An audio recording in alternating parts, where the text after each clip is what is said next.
Hello dear student, स्वागत है आज के इस वीडियो में। और आज जो है हम दिसंबर 2025 के कुछ प्रमुख करंट अफेयर्स कंप्लीट करेंगे और काफ़ी कुछ इंपॉर्टेंट कॉन्सेप्ट को कवर करेंगे। देखिए, आप यदि इस लेक्चर को कंप्लीट कर लेते हैं, मतलब समझ लीजिए कि आप दिसंबर 2025 के इंटायर करंट अफेयर्स को आप आसानी से कंप्लीट कर लेंगे। और मैं उम्मीद करता हूं कि इससे बाहर एग्जाम में एक भी क्वेश्चंस नहीं आएंगे, जिनमें देख सकते हैं कि नेशनल अफेयर और इंफ्रास्ट्रक्चर से रिलेटेड चीज़ें कवर करेंगे, स्टेट से रिलेटेड और जीआई टैक्स से कवर करेंगे, इंटरनेशनल रिलेशंस भी काफ़ी महत्वपूर्ण है, इकोनॉमी को देखेंगे, आरबीआई के पॉलिसी को, डिफेंस को, टेक्नोलॉजी से संबंधित देखेंगे प्रश्न, और साथ ही जो स्पोर्ट्स जो काफ़ी महत्वपूर्ण सेक्शन है, अवार्ड्स और डेज, हम इनको कवर करेंगे। तो चलिए देखते हैं सबसे पहले हम नेशनल न्यूज़ेस को। देखिए, नेशनल में कुछ इंपॉर्टेंट कॉन्सेप्ट है। सबसे पहले आपको देखना होगा यहाँ पर आप शांति बिल। देखिए, हाल ही में रिसेंटली शांति बिल काफ़ी सुर्खियों में आया था, और विकसित भारत जी राम जी बिल, और काफ़ी महत्वपूर्ण भी है। देखिए, जब मैं शांति बिल की बात करता हूँ तो ये जुड़ा हुआ है न्यूक्लियर एनर्जी सेक्टर से, ये याद रखना है आपको,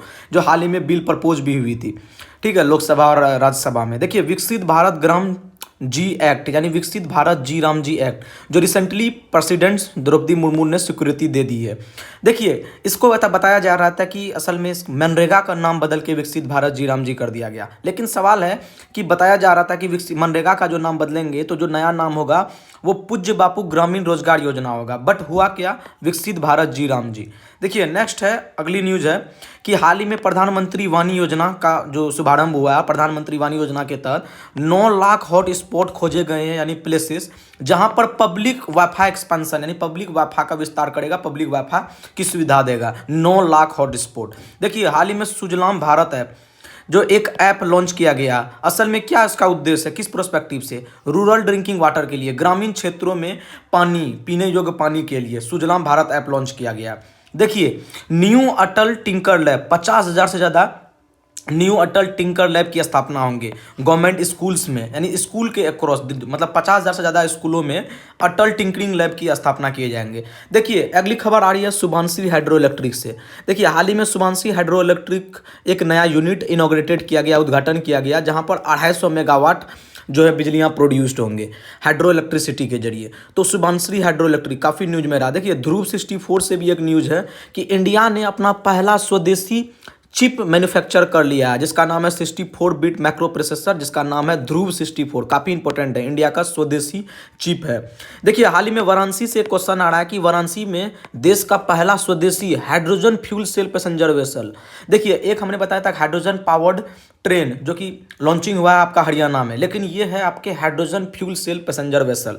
कहाँ पे शुभारंभ हुआ, उद्घाटन हुआ है, ये हुआ आपके वाराणसी में, और देश की पहली स्वदेशी निर्मित है। देखिए, दिल्ली मेट्रो से भी एक अच्छी प्रश्न आ रही है। देखिए, दिल्ली मेट्रो का फेज 5 जो है रोल आउट हो चुका है, और 3 नए कॉरिडोर बनेंगे, मेट्रो से रिलेटेड है, काफ़ी महत्वपूर्ण है। देखिए, असम में हाल ही में प्रधानमंत्री मोदी के द्वारा एक आधारशिला रखा गया, फाउंडेशन नींव रखा गया 10,000 करोड़ की लागत से, एक फर्टिलाइजर प्लांट। कहाँ पर, असम में।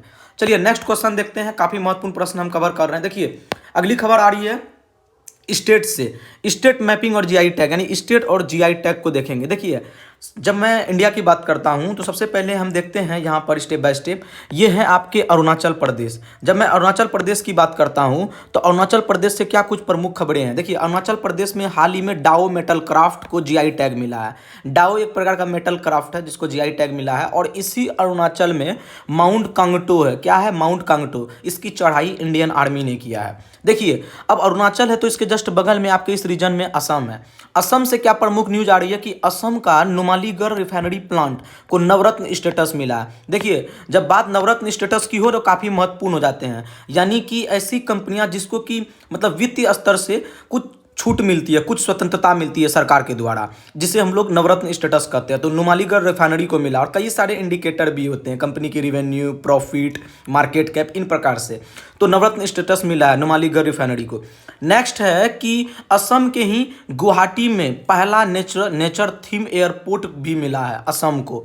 चलिए नेक्स्ट क्वेश्चन, नेक्स्ट कॉन्सेप्ट आ रही है बिहार से। बिहार में हाल ही में बिहार सरकार ने 7 निश्चय 3 प्रोग्राम को रोल आउट किया, और जो चलने वाला है 2025 से 30 तक। और साथ ही बिहार सरकार ने एक और कार्यक्रम को लॉन्च किया जिसका नाम है भूमि सुधार संवाद कार्यक्रम, जिसके तहत जो भूमि से जुड़ी जो त्रुटियां हैं उसको सॉल्व किए जाएंगे। चलिए नेक्स्ट देखते हैं हम लोग यूपी से।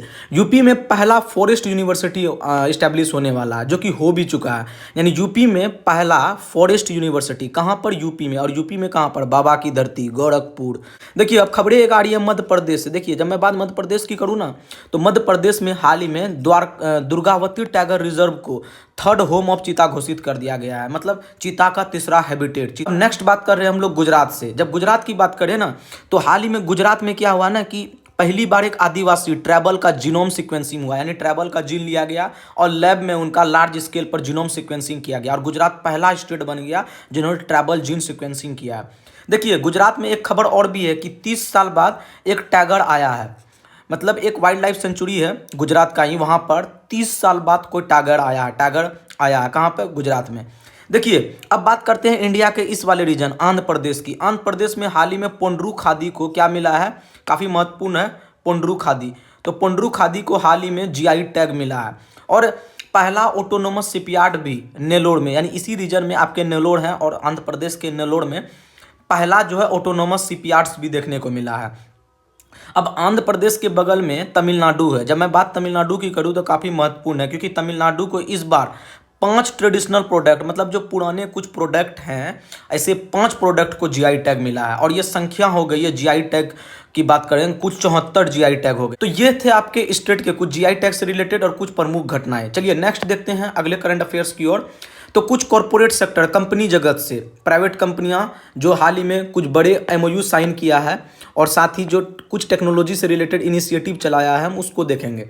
देखिए जब मैं बात करता हूं कॉरपोरेट जगत की, तो सबसे पहले न्यूज आ रही है कि टाटा और इंटेल कॉरपोरेशन और टाटा ने मिलकर एक डील किया है, जिसके जरिए वो क्या करेंगे? चिप में मैन्युफैक्चरिंग करेंगे और एआई इकोसिस्टम बूस्ट करेंगे, उसके लिए बाकायदा एमओयू किया है। देखिए हाल ही में अमेजन और गूगल ने मल्टी क्लाउड सर्विस को लॉन्च कर दिया है। देखिए नेक्स्ट खबर आ रही है माइक्रोसॉफ्ट से। जब बात अमेजन गूगल की हो तो माइक्रोसॉफ्ट क्यों पीछे रहेगा? माइक्रोसॉफ्ट से क्या खबरें आ रही है कि हाल ही में माइक्रोसॉफ्ट ने एक महा क्राइम ऑपरेटिंग सिस्टम लॉन्च किया, एक प्लेटफॉर्म, एआई प्लेटफॉर्म। किसके लिए? महाराष्ट्र पुलिस के लिए। कौन किया है? माइक्रोसॉफ्ट ने किया है। खबरें आ रही है आईटी बॉम्बे से। आईटी बॉम्बे ने पहली बार एक डीप टेक फंड लॉन्च किया है, जिसको मैनेज करेगा कोई प्राइवेट कंपनी या फर्म नहीं। कौन मैनेज करेगा? इनक्यूबेटर करेगा। और इसके लिए आईआईटी बॉम्बे ने ये चीज़ें लॉन्च की है। इंडिजीनियस एमआरआई स्कैनर, वोक्सल ग्रिड नामक कंपनी ने हाल ही में पहला इंडिजीनियस एमआरआई स्कैनर को लॉन्च किया। चलिए नेक्स्ट हम लोग देखते हैं, काफ़ी महत्वपूर्ण टॉपिक हम कवर कर रहे हैं कि हाल ही में इन्वेस्टमेंट और ट्रेड से रिलेटेड क्या न्यूज़ है। देखिए इंडिया और न्यूजीलैंड के बीच में हाल ही में दिसंबर में एक एमओयू हुआ, एक हिस्टोरिक फ्री ट्रेड एग्रीमेंट हुआ है, यानी फ्री ट्रेड एग्रीमेंट। और कई सारी चीज़ों पर जो है दोनों देशों के बीच में इंपोर्ट एक्सपोर्ट को लेकर सहमति बनी है। देखिए अमेजन ने इंडिया में $35 बिलियन इन्वेस्ट करेगा 2030 तक। $35 बिलियन, ये काफ़ी बड़ी अमाउंट होती है। देखिए एक खबरें है एमयूएफजी बैंक से। एमयूएफजी बैंक जो है 20% स्टेक एक्वायर कर लिया, खरीद लिया। किसका? श्रीराम फाइनेंस का। और इस दृष्टिकोण से श्रीराम फाइनेंस का सबसे बड़ा एफडीआई कौन बन गया है? MUFG bank. आरती ने हाल ही में वार्बर्ग पिंकस के साथ मतलब डील किया है और 49% शेयर खरीदा है हेयर इंडिया में। देखिए कंपनी जगत से भी कुछ प्रश्न आते हैं तो काफ़ी महत्वपूर्ण भी हो जाता है। चलिए नेक्स्ट हम देखते हैं, अगली प्रश्न है इंटरनेशनल रिलेशन से। देखिए इंटरनेशनल रिलेशन मीन्स जियो पॉलिटिक्स, और जब बात जियो पॉलिटिक्स की हो ना तो काफ़ी महत्वपूर्ण हो जाते हैं। देखिए सबसे पहले खबर आ रही है ब्रिक्स से। ब्रिक्स 2026, क्योंकि पिछले साल 2025 में क्या हुआ ना कि इसका जो है ब्राज़ील जो है ब्रिक्स को लॉन्च किया था, मतलब कि ब्रिक्स सम्मेलन को होस्ट किया था। लेकिन इस बार इंडिया लॉन्च करेगा, इंडिया के प्रेसिडेंसी में ब्रिक्स सम्मेलन होगा, ठीक है। और इसको लेकर यूनेस्को को लेकर भी एक खबरें आ रही है। यूनेस्को ने हाल ही में इंडिया जो है होस्ट किया है 20वां intangible cultural heritage session. UNESCO का 20वां इंटेंजिबल कल्चरल हेरिटेज सेशन कहाँ किया? दिल्ली के लाल किला में। और बिहार का भारत का दीपावली फेस्टिवल जो है यूनेस्को का इंटेंजिबल कल्चर लिस्ट में शामिल हुआ। कौन सा फेस्टिवल है आपके? दिवाली। आईएमओ काउंसिल, देखिए हाल ही में आईएमओ काउंसिल्स को लेकर एक न्यूज़ है। जब बात आईएमओ काउंसिल की करें तो ये काफ़ी महत्वपूर्ण है। देखिए आईएमओ मतलब क्या हो गया कि इंटरनेशनल मैरी टाइम ऑर्गेनाइजेशन, यानी इंटरनेशनल मैरीटाइम ऑर्गेनाइजेशन इंडिया द्वारा री इलेक्ट हुआ है 2026 से 27 के लिए, वो भी हाईएस्ट वोट से। देखिए ये जो है ना असल में संयुक्त राष्ट्र संघ यानी यूनाइटेड नेशंस का एक ग्रुप है, एजेंसी है। जो क्या करता है ना कि दुनिया भर में जो मतलब ग्लोबल रेगुलेटरी फ्रेमवर्क है दुनिया भर का, या जो भी सिक्योरिटी कंसर्न है, एनवायरमेंटल, क्लाइमेट, इसका जो एक्सपेक्ट है मैरीटाइम सेक्टर से संबंधित, उन चीज़ों को देखता है कौन, आईएमओ काउंसिल। और इंडिया भी इनके सदस्य, और इंडिया जो है इस बार दोबारा री इलेक्ट हो गया, वो भी हाईएस्ट वोट से आईएमओ काउंसिल्स के लिए इस बार। देखिए किम्बर्ली प्रोसेस में एक खबरें आ रही है कि इंडिया जो है किम्बर्ली प्रोसेस को इस बार चेयर करेगा, मींस कि इसका अध्यक्षता करेगा। इसको हम लोग कॉन्फ्लिक्ट डायमंड कहते हैं। देखिए किम्बर्ली प्रोसेस क्या है ना कि दुनिया भर में जो अवैध तरीका से जो हीरे का जो व्यापार होता है उसको रोकना, उसको कंसर्न में लाना, क्योंकि क्या पता कहीं इसका फंडिंग कहीं युद्ध के लिए तो नहीं हो रहा, तो इसलिए ये प्रोटोकॉल बनाई गई है किम्बर्ली प्रोसेस, और इसके जरिए देखरेख होती है। और इस बार जो है 2026 जनवरी में इंडिया चेयर करेगा। ठीक है, तो ये है आपके किम्बर्ली प्रोसेस और आईएमओ काउंसिल। देखिए ये है आपके आईएमओ काउंसिल और ये है आपके किम्बर्ली प्रोसेस, दो इंपॉर्टेंट टॉपिक। ये हैं आपके इस वाले रीजन में, साउथ चाइना सी वाले रीजन में ये हैं आपके जापान, ये हैं आपके श्रीलंका, और यहाँ पर है आपके कंट्री ओमान, और ये है आपके सेंट्रल एशियन कंट्री अर्मेनिया। कौन है? अर्मेनिया। और यहाँ पर मेडिटेरियन सी वाले रीजन में यहाँ पे क्या है? आपके इटली है। देखिए अब अलग अलग रीजन में अलग अलग खबरें आ रही है। जापान हाल ही में अपना एक न्यूक्लियर पावर प्लांट दोबारा शुरुआत किया जिसका नाम है काशिवाजाकी करीवा न्यूक्लियर पावर प्लांट। जापान ने हाल ही में रीस्टार्ट किया दोबारा से। श्रीलंका से न्यूज ये आ रही है कि भारत सरकार ने हाल ही में $450 मिलियन का एक पैकेज दिया है। किसने दिया है? जो कि श्रीलंका में जो साइक्लोन आया था दितवा, इससे काफ़ी नुकसान हुआ था, इसको लेकर मतलब एक रिलीफ फंड दिया है इंडिया ने। देखिए एक खबर है आपके यहाँ पर ओमान में। ओमान जो है पहला कंट्री बन गया जिन्होंने अपना जो करेंसी है, बैंक नोट है, जिसका नाम है आपका रियाल। रियाल एक बैंक नोट करेंसी है और ये जो है पॉलीमर से बनाया है। किसने? ओमान ने। अर्मेनिया इसलिए भी न्यूज में है कि अर्मेनिया हाल ही में कॉन्फ्रेंस ऑफ 17 लॉन्च करने वाला है, मतलब 2026 का कॉन्फ्रेंस ऑफ 17 अर्मेनिया में होगा। और बाकायदा इन्होंने एक लोगो भी जारी कर दिया जिस लोगो का नाम है आपके येरेवन ब्लू बटरफ्लाई। अर्मेनिया ने येरेवन ब्लू बटरफ्लाई नामक एक लोगो जारी कर दिया कॉन्फ्रेंस ऑफ 17, क्योंकि पिछले साल कॉन्फ्रेंस ऑफ 16 जो हुआ था बेलम ब्राज़ील शहर में हुआ था, 17 कहाँ होगा? आपके अर्मेनिया में, और इसने लोगो जारी किया। देखिए अगली खबर आ रही है इटली से। इटली में क्या हुआ ना, इटली में एक खबर आ रही है कि वहाँ का एक खाना बनाने का एक कला है जिसको हम लोग नेशनल क्विजीन कहते हैं। यूनेस्को ने इसको हाल ही में अपना लिस्ट में शामिल किया है। यूनेस्को का जो वर्ल्ड हेरिटेज ह्यूमैनिटी जो लिस्ट है उसमें शामिल हुआ है इटली का नेशनल क्यूजीन। तो चलिए नेक्स्ट टॉपिक को हम लोग देखते हैं। अगला टॉपिक आ रही है कुछ रैंकिंग से।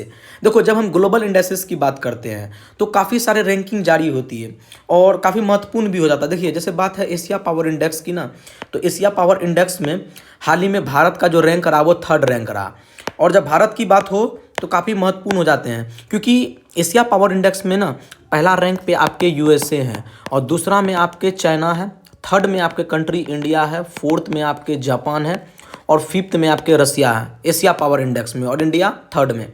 देखिए हाल ही में एक कंपटीशन आयोजन हुआ था वर्ल्ड स्किल एशिया 2025। इसको होस्ट किया था चाइना और तैपी देश ने मिलकर, और इसमें जो टॉप पे रहा वो यूएई रहा। और इंडिया का रैंक क्या रहा वर्ल्ड स्किल एशिया में? ये 8वां रैंक रहा। देखिए वर्ल्ड का स्ट्रॉन्गेस्ट पासपोर्ट 2025 के अनुसार ये यूएई टॉप पे रहा।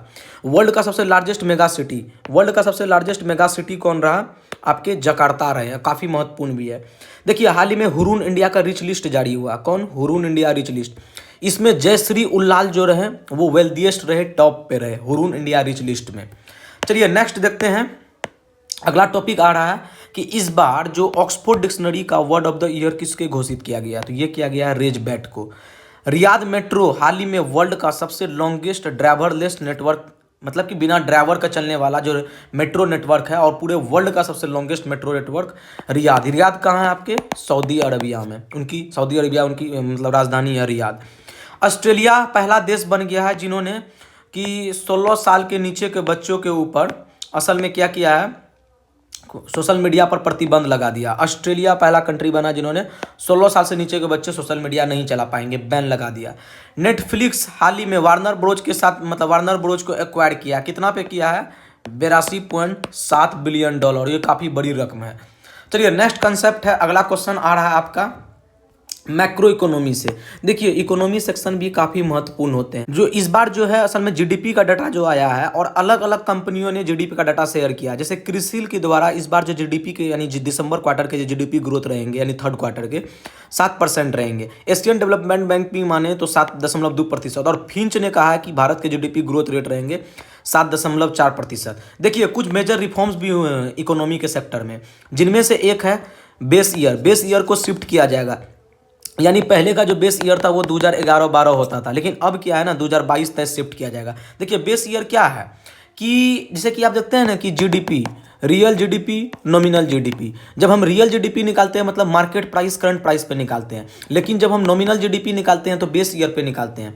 और बेस ईयर हम उस ईयर को सेलेक्ट करते हैं जब फाइनेंशियल स्टेबिलिटी रहती है, अच्छे खासे इन्वेस्टमेंट आते हैं इस देश में, मार्केट जो है स्टेबल रहते हैं, इकोनॉमिक बूम होता है, अच्छे अच्छे डेवलपमेंटल वर्क होते हैं, मतलब चीज़ें जो हैं ओवरऑल अच्छा रहता है, तब उस साल को बेस ईयर घोषित किया जाता है। तो पहले 2011-12 था, लेकिन अब जो है 2022-23 जो है अब नए बेस ईयर होंगे। देखिए हाल ही में cabinet committee economic affair CCEA ने अप्रूव कर दिया है कि इंडिया में एफडीआई जो है 100% होंगे। इंश्योरेंस सेक्टर में एफडीआई 100% मतलब अनुमति दे दिया है। पहले क्या था 75% का ये दायरा था कि 75% से ज़्यादा एफडीआई इंश्योरेंस सेक्टर में नहीं होंगे, लेकिन ये दायरा बढ़ के अब 100% हो चुका है। चलिए अब देखते हैं कुछ इकोनॉमिक इंडिकेटर को। देखिए इंडिया का जो रिटेल इन्फ्लेशन रहा है वो 0.71% और इसका लगभग आधे -0.32% क्या रहा है डब्ल्यूपीआई। रिटेल इन्फ्लेशन क्या होता है कि जो कंज्यूमर के लेवल पर, उपभोक्ता के लेवल पर, हम आप जैसे जो उपभोक्ता हैं उसके परिप्रेक्ष्य में जो इन्फ्लेशन रहती है। और होलसेल प्राइस इंडेक्स मतलब कि प्रोडक्शन लेवल पे, कंपनीज लेवल पे इस बार निगेटिव है, that is about 0.32%। Unemployment rate खास बात है कि इंडिया का कितना है इस बार 4.7%। इस बार जो जीएसटी कलेक्शन हुआ है वो आपके हुए हैं 1.7 लाख करोड़। नेक्स्ट देखते हैं अगला कॉन्सेप्ट आ रही है बैंकिंग सेक्टर से। देखिए जब मैं बात बैंकिंग सेक्टर की करूं तो उनमें से एक है आपके पॉलिसी रेट। पॉलिसी रेट की बात करते हैं तो हाल ही में आरबीआई ने 25 बेसिस पॉइंट कट किया है और इन्हीं के साथ जो नए पॉलिसी दर होंगे वो कितने हैं 5.25%। देखिए जब आप इकोनॉमी को पढ़िएगा आरबीआई वाले चैप्टर, तब आपको जो है ना पॉलिसी रेट बहुत अच्छी तरीके से समझ में आएगा कि आरबीआई का मॉनेटरी पॉलिसी हर 3 महीने में बैठक होती है और वो जो है बेसिस रेट को कट करते हैं और जो कुछ मेजर जो रेपो रेट डिसीजन होती है वो चीज़ होती है। देखिए एक है आपके डीएसआईबी यानी domestic systematic important bank. Domestically systematic important bank जिसको बोलते हैं टू बिग टू फेल, ये टर्म यूज किया जाता है आरबीआई के द्वारा। ऐसे बैंक जो डीएसआईबी कहलाएंगे जैसे कि SBI bank, HDFC bank, ICC bank, जो कि भारत की अर्थव्यवस्था में बड़ी योगदान है, एक दूसरे से इंटरलिंक है और इन बैंकों में किसी प्रकार की प्रॉब्लम या क्राइसिस आते हैं तो इसका डायरेक्ट असर इकोनॉमी पे दिखता है और ये काफ़ी इंपॉर्टेंट बैंक है, डोमेस्टिक बैंक है। तो इसलिए आरबीआई कहता है कि टू बिग टू फेल, जितने बड़े हैं उतने ही ज़्यादा जटिल है और फेल होने से बाकायदा अर्थव्यवस्था चौपट हो सकती है। देखिए इस बार जो है इन बैंकों का जो बकेटिंग है वो अनचेंज रहा। बकेटिंग क्या होता है ना कि बैंकों के जो क्रेडिट इनफ्लो होते हैं, बैंकों के जो मतलब कि जो कैपिटल होते हैं, टीयर 1 एसेट होते हैं, उस आधार पर बैंकिंग को बकेट 1, बकेट 2, बकेट 3 में बांट दिया गया। इस बार क्या है ना कि इन बैंकों का बकेटिंग में किसी प्रकार का चेंज नहीं हुआ है, जो बैंक जिस बकेटिंग में है उसी में है। एक खबरें ये भी आ रही है कि देखिए लिक्विडिटी बूस्ट, आरबीआई क्या कर रहा है कि 1 लाख करोड़ का लिक्विडिटी इन्फ्यूजन करेगा, मतलब कि इकोनॉमी में मनी सप्लाई करेगा। कितना 1 लाख करोड़। देखिए आप यदि अभी तक यदि इकोनॉमी सेक्शन को नहीं पढ़े हैं तो फिर ये टॉपिक थोड़ा सा आपके लिए कॉम्प्लिकेटेड हो जाएंगे। तो आरबीआई जो है मनी सप्लाई में इकोनॉमी में 1 लाख करोड़ इंजेक्ट करेगा और ओपन मार्केट ऑपरेशन के जरिए मतलब सिक्योरिटीज़ की बाइंग और सेलिंग के जरिए 2 लाख करोड़ के जो है रेवेन्यू जनरेट करेंगे। देखिए एक है आपके सीटीएस टाइम को लेकर। जब बात सीटीएस टाइम की करें तो काफ़ी महत्वपूर्ण हो जाता है। यानी चेक, देखो सीटीएस का फुल फॉर्म क्या होता है ना कि चेक ट्रंकेशन सिस्टम, मतलब चेक का जो क्लियरेंस को लेकर ऐसा कहा गया है कि जो पहले जो चेक की जो क्लियर को लेकर, चेक की मतलब निपटारे को लेकर चीज़ें मतलब लेट हो जाती थी, लेकिन अब क्या है ना नया सिस्टम के तहत कि अब 3 घंटे के अंदर जो है चेक जो है रोल आउट हो जाएंगे, चेक क्लियर हो जाएंगे। यदि कट ऑफ टाइम, बैंकिंग के कट ऑफ टाइम से पहले यदि होते हैं तो 3 घंटे के अंदर निपटारे हो जाएंगे चेक के, यदि सेम सिटी के हैं। और यदि बैंक के कट ऑफ टाइम के बाद होते हैं तो वो अगले दिन नेक्स्ट डे चेक क्लियर हो जाएंगे। तो ये CTS time scheme recently news में रहा है। देखिए नेक्स्ट है फिनो पेमेंट बैंक। हाल ही में फिनो पेमेंट बैंक जो है अब स्मॉल फिनांस बैंक बनने जा रहा है, उसको अप्रूवल मिल गया आरबीआई से। नेक्स्ट है रेजर पे और एम स्वाइप जो है हाल ही में उसको एक पेमेंट एग्रीगेटर लाइसेंस मिला है। एसबीआई ने हाल ही में अपना योनो 2.0 मिशन लॉन्च कर दिया है। देखिए कुछ बैंक हैं जिसको फी और पेनल्टी लगा, जिसमें जम्मू कश्मीर बैंक है, कोटक महिंद्रा बैंक और गुवाहाटी बैंक है, इसको पेनल्टी लगा, एक सीवियर पेनल्टी। चलिए नेक्स्ट देखते हैं फिनांस सेक्टर के तरफ से। देखिए जब फिनांस की बात करें तो काफ़ी महत्वपूर्ण हो जाते हैं। ये हैं आपके एशियन डेवलपमेंट बैंक। भारत का जो टोटल सॉवरेन लोन है, कर्ज है एशियन डेवलपमेंट बैंक पर, वो ये है लगभग 4.26 बिलियन डॉलर। ये भाई बहुत बड़ी अमाउंट है। और 2.2 बिलियन डॉलर तो केवल भारत सरकार ने मतलब स्किलिंग के लिए, सोलर और हेल्थ केयर और मेट्रो के लिए लोन ले रखा है। प्रधानमंत्री सूर्य घर रॉपटॉप स्कीम के जरिए भी साढ़े 600 मिलियन डॉलर का लोन ले रखा है। देखिए वर्ल्ड बैंक से भी लगभग 600 मिलियन डॉलर लोन लिया गया। किस लिए? यूपी और हरियाणा में पोल्यूशन को कम्बेट करने के लिए, एयर पोल्यूशन से निपटने के लिए 600 मिलियन डॉलर का लोन लिया है वर्ल्ड बैंक से। यानी ये जो है भारत सरकार की जो अलग अलग सेक्टर से जो लोन लिए गए हैं अलग अलग माध्यम से। देखिए यूपीआई ने एक अच्छा माइलस्टोन अचीव किया है। आज के समय में दुनिया भर में जितने भी रियल टाइम पेमेंट होते हैं 49% केवल यूपीआई के जरिए होते हैं, सोचिए। और 32% से ईयर ऑन ईयर 32% से ये सर्ज हो रहा है। बात यदि कंबोडिया की ही कर ले तो हाल ही में यूपीआई को हैंडल करने वाला जो एजेंसी है national payment corporation of India NPCI, इन्होंने पार्टनर किया है कंबोडिया के एक असलेडा बैंक से। किससे? असलेडा बैंक से, ताकि यूपीआई पेमेंट वहाँ भी हो सके, यूपीआई वहाँ पर भी as a payment, as a medium of acceptance बन सके। तो एसलेडा बैंक से, कहाँ पर? कंबोडिया में। अमेजॉन पे ने हाल ही में लॉन्च कर दिया यूपीआई बायोमेट्रिक, मतलब पिन फ्री, मतलब कि आप यूपीआई जो पेमेंट करेंगे बिना पिन डाले भी कर पाएंगे। तो बायोमेट्रिक फ्री वाले सर्विस अमेजन पे ने रिसेंटली लॉन्च किया। चलिए नेक्स्ट देखते हैं, अगला कॉन्सेप्ट है डिफेंस एंड सिक्योरिटी से। देखिए डिफेंस एंड सिक्योरिटी एग्जाम में एक प्रश्न फिक्स आते ही हैं, इसलिए कवर करेंगे हम स्टेप बाय स्टेप। सबसे पहले है गरुदा शक्ति। हाल ही में गरुदा शक्ति एक्सरसाइज हुआ है, जानते हैं कहाँ हुआ है? ये वाले देखिए, ये हैं आपके अंडमान निकोबार ऑफ आइलैंड, और यहाँ पर आपके हैं मलाक्का स्ट्रेट के आसपास इंडोनेशिया, सिंगापुर, ये वाले सब कंट्रीज जो हैं यहाँ पर लोकेटेड हैं। देखिए इंडोनेशिया, हाल ही में इंडोनेशिया, देखिए समझने की कोशिश कीजिए, क्या है ना कि यहाँ पे कुछ जगह पे आपके इंडोनेशिया है। इंडोनेशिया ने हाल ही में भारत के ये वाला रीजन हिमाचल प्रदेश में एक एक्सरसाइज कंडक्ट किया। कौन किया है? गरुदा शक्ति एक्सरसाइज। लेकिन ये वाले रीजन राजस्थान में एक्सरसाइज हुआ है, और ये कौन किया? हरिमाऊ शक्ति। किसके किसके बीच में हुआ है? इंडिया मलेशिया के बीच में। हरिमाऊ माऊ माऊ मलेशिया, माऊ मलेशिया। तो हरिमाऊ शक्ति कहाँ हुआ है? राजस्थान में। किसके साथ हुआ है? मलेशिया के साथ। नेक्स्ट है डेजर्ट साइक्लोन, इंडिया और यूएई के बीच में हुआ, लेकिन ये विदेशों में हुआ, अबू धाबी में ही हुआ। यूएई की जो सिटी है अबू धाबी, वहाँ पर हुआ। एक एक्सरसाइज है अभी इंदिरा एक्सरसाइज। इस बार जो इंदिरा एक्सरसाइज होती है राजस्थान में ही होती है, और इंडिया रसिया के बीच में हुआ है। ये एक एयर एक्सरसाइज है। तो ये चारों के चारों एक्सरसाइज काफ़ी महत्वपूर्ण हो जाते हैं। हरिमाऊ शक्ति, गरुदा शक्ति, डेजर्ट साइक्लोन और इंदिरा एक्सरसाइज, और ये आपको लर्न करना है। चलिए नेक्स्ट देखते हैं, कुछ वेपन से संबंधित भी क्वेश्चन आ रहे हैं। देखिए जब बात वेपन की करें तो हाल ही में भारत ने अपना एक K4 SLBM मिसाइल, एक न्यूक्लियर पावर्ड सबमेरीन है इंडिया का INS अरिघात, वहाँ से सक्सेसफुल टेस्ट किया।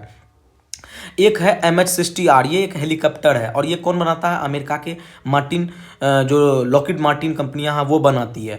और यही हेलीकॉप्टर के संदर्भ में भारत के साथ 7,995 करोड़ का US का एक सपोर्ट डील साइन हुआ है, जिसका नाम क्या है? सी हॉक, MH-60R सी हॉक। नेक्स्ट है कि 40 साल तक सेवा देने के बाद फाइनली INS सिंधु घोष जो है, INS सिंधु घोष, वो उसको डिकमीशन किया गया है 40 साल बाद। अंजदीप जो है एक हथियार है, ASW क्राफ्ट है। नेक्स्ट है WHAP 8x8, ये एक मतलब कि एक हथियार है, मतलब एक आर्मर्ड व्हीकल है, आर्म से लेस व्हीकल है, जिसको हाल ही में मोरक्कन आर्मी को मिला है, मोरक्कन आर्मी को दिया गया। चलिए काफ़ी उम्मीद करते हैं आपको समझ में आ रहा होगा। नेक्स्ट देखते हैं कुछ खबरें जो साइंस और टेक्नोलॉजी से है। देखिए जब आप साइंस टेक्नोलॉजी की बात करते हैं तो 3 खबरें अभी प्रमुख में रहा, एक अलकनंदा, एक इसरो और एक मैत्री-2। देखिए भारत के वैज्ञानिकों ने, इंडियन साइंटिस्ट ने हाल ही में एक बहुत ही वर्ल्ड का पुराना एक गैलेक्सी का खोज किया, बिल्कुल मिल्की वे गैलेक्सी जैसा है, और जिसका नामकरण क्या हुआ है? अलकनंदा गैलेक्सी। नेक्स्ट है इसरो ने हाल ही में ब्लू बर्ड ब्लॉक यानी BB2, हाल ही में BB2 नामक एक हैवी सैटेलाइट है, किसका है? यूएसए का है। कौन लॉन्च किया है? इसरो ने लॉन्च किया। नेक्स्ट है मैत्री-2। देखिए मैत्री-2 की बात करें तो मैत्री-2 में एक मतलब कि एक भारत का एक जो अंटार्कटिक रिसर्च मिशन है जिसका नाम है मैत्री-2, इसके साथ जो है यूएई भी ज्वाइन किया है, कंट्री यूएई। 2032 तक बताया जा रहा है कि ये मिशन जो है कंप्लीट हो जाएंगे।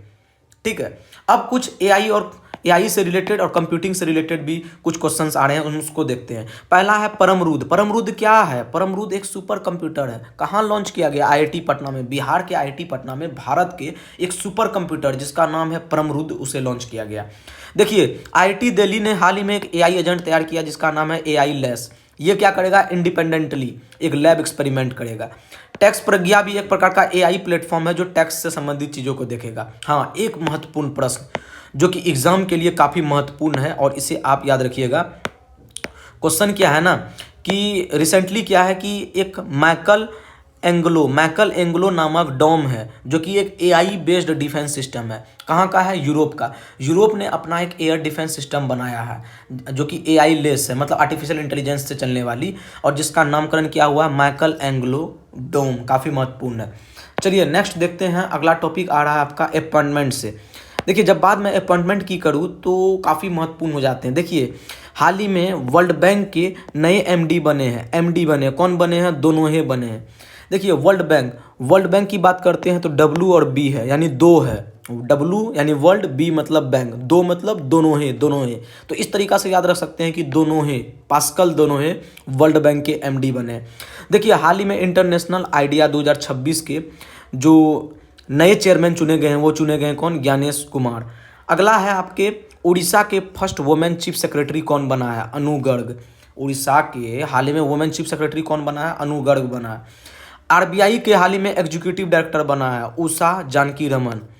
अच्छा सीआईसी, देखिए सीआईसी की बात करते हैं ना तो काफ़ी महत्वपूर्ण हो जाता है कि देखिए असल में क्या है ना कि एक है आपके सेंट्रल विजिलेंस कमीशन जो बने थे प्रवीण वशिष्ठ, लेकिन ये है सेंट्रल इंफॉर्मेशन कमिश्नर, और ये कौन बने हैं? आपके राजकुमार गोयल। देखिए प्रेस क्लब ऑफ इंडिया के नए प्रेसिडेंट बने और वो पहली महिला प्रेसिडेंट भी है, और वो कौन है? संगीता पिसारोटी। पिसा मतलब प्रेस, रोटी। तो अब इस तरीके से याद रख सकते हैं कि पिसारोटी फर्स्ट वुमेन प्रेसिडेंट बने। किसका? Press club of India, PCI का। तो आप जो है यहाँ पर काफ़ी महत्वपूर्ण है, आप तीन नाम, एक दोनों है और एक है आपके अनु गर्ग जो हाल ही में वुमेन चीफ सेक्रेटरी बना है, एक है आपके राजकुमार गोयल जो हाल ही में चीफ इंफॉर्मेशन कमिश्नर बना है। चलिए कुछ क्वेश्चंस देखते हैं हम करंट अफेयर्स से रिलेटेड, मतलब कि स्पोर्ट्स से रिलेटेड। देखिए BWF badminton world federation athlete commission के नए अध्यक्ष कौन बने हैं? पीवी संधू, और ये 2026 से 2029 तक रहेगी। देखिए एआई परप्लेक्सिटी का हाल ही में इन्वेस्टर और यूं कहे तो एम्बेसडर कौन बना है? Cristiano Ronaldo. Time of the year 2025 कौन चुने गए हैं? नील मोहन। अच्छा चेक रिपब्लिक के नए प्रेसिडेंट कौन बने हैं? Andries Babis. ये काफ़ी महत्वपूर्ण है। हाल ही में चेक रिपब्लिक के नए प्रेसिडेंट कौन बने हैं? Andries Babis. चलिए नेक्स्ट देखते हैं अवार्ड से। कुछ महत्वपूर्ण प्रश्न आ रहे हैं आपके अवार्ड से।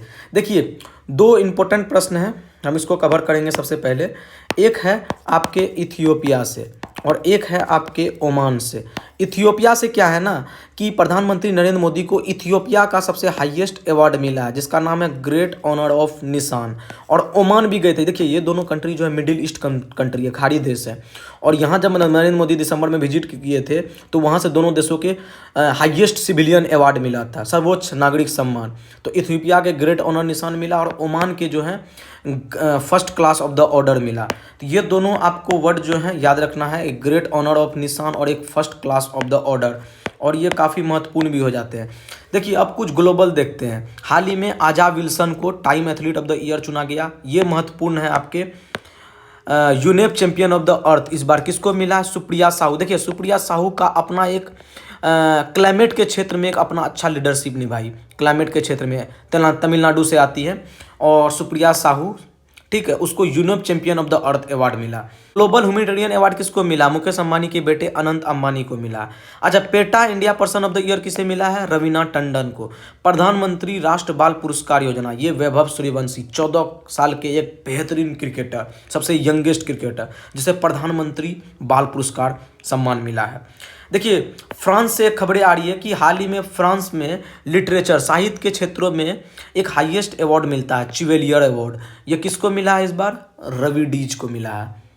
तो ये काफ़ी महत्वपूर्ण प्रश्न है, अवार्ड और ऑनर से अच्छे प्रश्न आते हैं। चलिए नेक्स्ट हम देखते हैं कुछ स्पोर्ट्स से। हाल ही में स्पोर्ट्स में रोहित शर्मा चौथा इंडियन प्लेयर बन गया जिन्होंने 20,000 इंटरनेशनल रन पूरे किए। विराट कोहली 16,000 फास्टेस्ट रन पूरे करने वाले और इसमें सचिन तेंदुलकर को उन्होंने सरपास किया। स्मृति मंदना T20 फॉर्मेट में 4,000 रन बनाने वाली पहली भारतीय महिला क्रिकेटर बन गई है। वैभव सूर्यवंशी सबसे यंगेस्ट जिन्होंने सेंचुरी लगाया है लिस्ट ए में 36 गेंदों में। चलिए नेक्स्ट देखते हैं जावोखिर सिंदारो। देखिए अब एक प्रश्न आ रहे हैं आपके फाइड वर्ल्ड कप से। हाल ही में फाइड वर्ल्ड कप चैंपियन में जावोखिर सिंदारो सबसे यंगेस्ट प्लेयर बन गया है जिन्होंने फाइड वर्ल्ड कप चैंपियनशिप जीता है। नेक्स्ट है कि 3 साल का एक है सर्वज्ञा, 3 साल का महज 3 साल का है सर्वज्ञा जिन्होंने यंगेस्ट बन गया है जो कि फाइड की रेटिंग में आया है।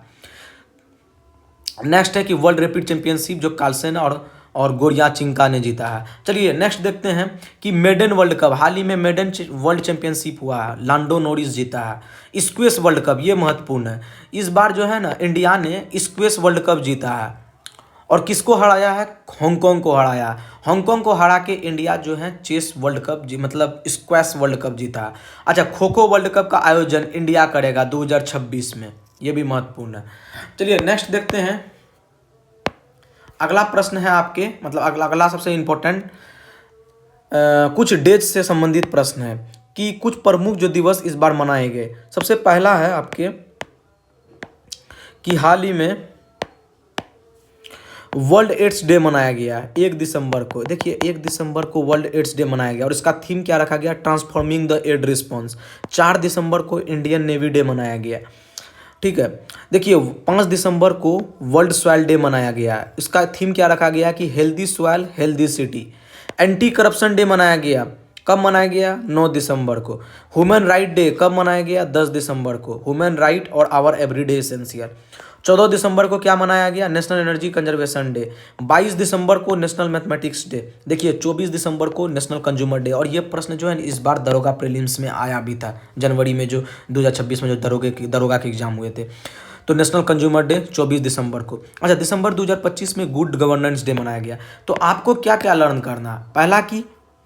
पहला क्या, एक मिनट,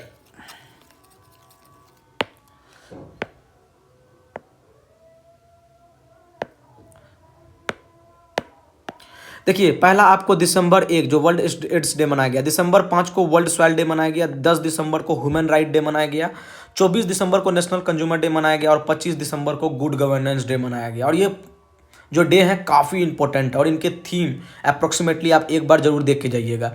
तो मैं उम्मीद करता हूँ कि ये वीडियो काफ़ी इंटरेस्टिंग होगा और पढ़ते रहिए मन लगा के और बेहतरीन से बेहतरीन तरीके से हम करंट अफेयर्स को कवर करेंगे कम से कम समय में। चलिए बहुत बहुत धन्यवाद।